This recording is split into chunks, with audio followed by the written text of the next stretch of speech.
Hey guys, welcome to my mini vlog. ఈరోజు మనం బ్రేక్ఫాస్ట్కి ఆర్ స్నాక్స్కి సింపుల్ అండ్ ఈజీగా అయిపోయేలాగా బ్రెడ్ ఆమ్లెట్ ఎలా తయారు చేసుకోవాలో చూసేద్దాం. ఫస్ట్ ఒక బౌల్ తీసుకొని అందులో 2 ఎగ్స్ బ్రేక్ చేసి వేసుకోండి. తర్వాత సన్నగా కట్ చేసుకున్నటువంటి ఆనియన్స్ని వేసుకోండి. తర్వాత అందులో 1/2 టేబుల్ స్పూన్ కారం, ఉప్పు, పసుపు వేసుకోండి. వీటన్నిటిని బాగా స్పీడ్గా కలుపుకోండి. తర్వాత ఒక ప్యాన్ తీసుకొని దాని మీద బటర్ వేసి బాగా హీట్ అవ్వనివ్వండి. ఆయిల్ కన్నా బటర్ యూస్ చేస్తే టేస్ట్ ఇంకా బాగుంటుంది. తర్వాత 2 బ్రెడ్స్ తీసుకొని వాటిని బాగా 2 సైడ్స్ రోస్ట్ అవ్వనివ్వండి. తర్వాత వీడియోలో చూపిస్తున్నట్టు ఎగ్ మిక్చర్ని దాని మీద వేసుకొని బాగా స్ప్రెడ్ చేయండి. 1 సైడ్ బాగా రోస్ట్ అయిన తర్వాత బ్యాక్ సైడ్ కూడా ఫ్లిప్ చేసి బాగా రోస్ట్ చేసుకోండి.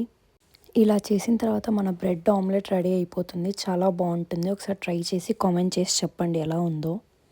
చాలామంది వీడియోస్ చూస్తున్నారు కానీ సబ్స్క్రైబ్ చేయట్లేదు. సబ్స్క్రైబ్ చేయండి, సపోర్ట్ చేయండి.